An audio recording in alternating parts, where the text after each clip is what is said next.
नमस्कार विद्यार्थी मित्रांनो, जय सद्गुरू मित्रांनो. जिल्हा परिषदेच्या भरतीसाठी आपण 2023 मध्ये अप्लाय केलं होतं.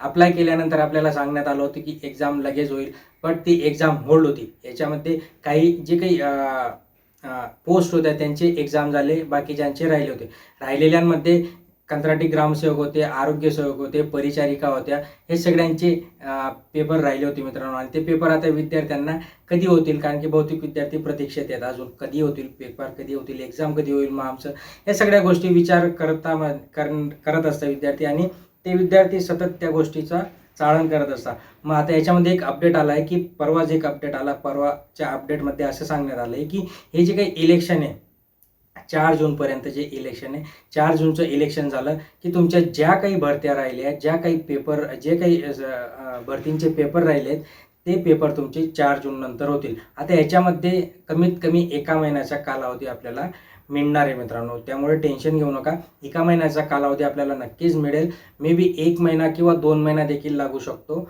बट 4 जून नंतर याचे तुमचे एक्झाम होणार आहे. आणि त्या एक्झामसाठी आपल्याला आता अभ्यास सुरू ठेवा, अभ्यास बंद करू नका. कारण की या ज्या एक्झाम आहेत, या एक्झाम त्यांना घ्याव्याच लागणार आहेत आणि याचा निकाल देखील लावून त्यांना या सगळ्या गोष्टी फटाफट कराव्या लागणार आहेत. नाही जर केल्या तर पुढे तर इलेक्शन आहेच, मग आपल्या हातातच आहे. कारण की आपण आता सुद्धा नाही, आपण एक्झाम देतोय म्हणजे आपल्याकडे 18 वर्ष झालंय, आपल्याकडे मतदानाचा हक्क आहे. तर मतदानाचा हक्क बजवा आणि यांना पाय उतार करा. धन्यवाद.